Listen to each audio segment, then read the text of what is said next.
রাতের আধারে ইসরায়েলের ছোড়া 10টি ক্ষেপণাস্ত্রের আঘাতে কেঁপে উঠল লেবানন। পবিত্র ঈদ উল আজহা সবার জন্য আনন্দ ও খুশি বয়ে আনলেও কপাল পুড়েছে রাজধানী বৈরুতের দক্ষিণাঞ্চলের বাসিন্দাদের। বৃহস্পতিবার দাহিয়া অঞ্চলের হাদাত, হারেথরিক ও বুর্জ আল বারাজনে ক্ষেপণাস্ত্র হামলা চালায় ইসরায়েলি প্রতিরক্ষা বাহিনী IDF। জীবনের সব আয়োজন এখানে একসাথে।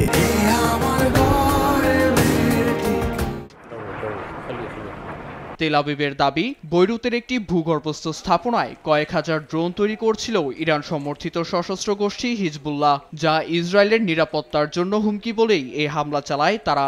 ইসরায়েলের প্রতিরক্ষা মন্ত্রী ইসরায়েল কাজ জানান, হামলার 90 মিনিট আগেই বেসামরিক নাগরিকদের সতর্ক করা হয়, নির্দেশ দেয়া হয় বাসস্থান ছেড়ে যাওয়ার।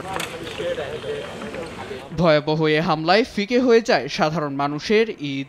আতঙ্কে পরিবার নিয়ে বাড়িঘর ছাড়েন অনেকে। পবিত্র ঈদের একদিন আগে সবাই পালাতে বাধ্য হই। এর পরপরই বিস্ফোরণের বিকট শব্দ কানে আসে। আমরা 1 বছরেরও বেশি সময় ধরে যুদ্ধ পরিস্থিতির মধ্য দিয়ে গেছি। আমরা এখন জীবন দিতেও প্রস্তুত। এদিকে যুদ্ধবিরতি ভঙ্গ করে চতুর্থবারের মতো লেবাননে হামলাকে আন্তর্জাতিক চুক্তির লঙ্ঘন আখ্যা দিয়ে নিন্দা জানান প্রেসিডেন্ট জোসেফ আউন। অন্যদিকে ইসরায়েলের ধ্বংসাত্মক আচরণ লেবাননের নিরাপত্তা, স্থিতিশীলতা ও অর্থনীতির জন্য বড় হুমকি বলে অভিযোগ তোলেন প্রধানমন্ত্রী নওয়াব সালাম। তবে হামলার বিষয়ে এখনও মুখ খোলেনি সশস্ত্র গোষ্ঠী হিজবুল্লাহ।